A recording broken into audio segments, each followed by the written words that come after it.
নমস্কাৰ বন্ধু বান্ধৱীসকল, স্বাগতম জনাইছোঁ কেৰিয়াৰ আসামৰ নতুন এটা ভিডিঅ'লৈ। তো বন্ধু বান্ধৱীসকল, পুনৰ আহিছে ভাল খবৰ, অৰ্থাৎ গ্ৰেড 3 পদ মুকলি হৈছে, য'ত 200টা পদ আছে জুনিয়ৰ এছিষ্টেণ্টৰ, আৰু এই পদবোৰৰ বাবে অনলাইন মাধ্যমেৰে আবেদন কৰিব লাগিব, আৰু ইয়াৰ লাষ্ট ডেট হৈছে 14 আগষ্ট।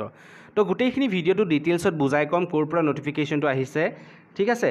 তো ভিডিঅ'টো সম্পূৰ্ণ শেষলৈকে চাব, অকণো স্কিপ নকৰিব। তো আহক ভিডিঅ'টো আৰম্ভ কৰিছোঁ।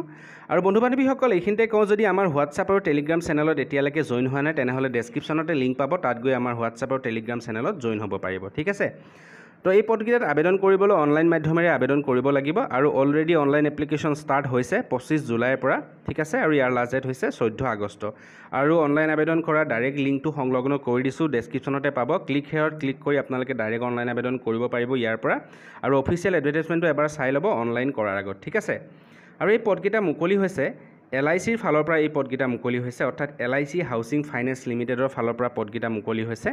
আৰু ইয়াতে পোষ্টটোৰ নাম হৈছে জুনিয়ৰ এছিষ্টেণ্ট, জুনিয়ৰ এছিষ্টেণ্টৰ পদ মুকলি হৈ আছে। সৰ্বমুঠ ইয়াতে 200টা পদ আছে, ঠিক আছে। আৰু এই পদকেইটাৰ বাবে বয়সৰ সময়সীমা বিচাৰিছে 21 বছৰৰ পৰা 28 বছৰ বয়স বিচাৰিছে, ঠিক আছে। 21 বছৰৰ পৰা 28 বছৰ বয়সৰ কেণ্ডিডেটখিনিয়ে আবেদন কৰিব পাৰিব। আৰু এই পদকেইটাত আবেদন কৰিবলৈ কোৱালিফিকেশ্যন কি বিচাৰিছে চাওক, কোৱালিফিকেশ্যন বিচাৰিছে গ্ৰেজুৱেট, যিকোনো আৰ্টছ, ছায়েন্স, কমাৰ্চ গ্ৰেজুৱেটে আবেদন কৰিব পাৰিব, কিন্তু ইয়াতে মিনিমাম 60% মাৰ্কছ বিচাৰিছে গ্ৰেজুৱেশ্যনৰ সময়ত, ঠিক আছে। আৰু লগতে বিচাৰিছে কম্পিউটাৰ ডিপ্ল'মা বা কম্পিউটাৰ ভালদৰে জনা হ'ব লাগিব, তেতিয়াহে আবেদন কৰিব পাৰিব, ঠিক আছে। আৰু এই পদকেইটাৰ বাবে এক্সাম চেণ্টাৰ ৰখা হৈছে গুৱাহাটী, ডিব্ৰুগড়, শিলচৰ আৰু যোৰহাট। তো গুৱাহাটী, ডিব্ৰুগড়, শিলচৰ আৰু যোৰহাট ৰখা হৈছে এক্সাম চেণ্টাৰ, ঠিক আছে। তো যিখিনি বন্ধু বান্ধৱী ইণ্টাৰেষ্টেড তেওঁলোকে আবেদন কৰিব পাৰিব।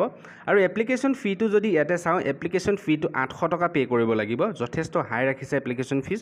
তো যিখিনি বন্ধু বান্ধৱীয়ে আবেদন কৰিম বুলি ভাবিছে তেওঁলোকে আবেদন কৰিব, ঠিক আছে। আৰু এই পদকেইটাৰ বাবে অনলাইন আবেদন কৰিব লাগিব, অলৰেডি কৈছোঁ। তো লিংক দিয়া থাকিব ডেছক্ৰিপশ্যনত, তাৰ পৰা গৈ অনলাইন আবেদন কৰিব পাৰিব যিখিনি বন্ধু বান্ধৱীয়ে আবেদন কৰিম বুলি ভাবিছে।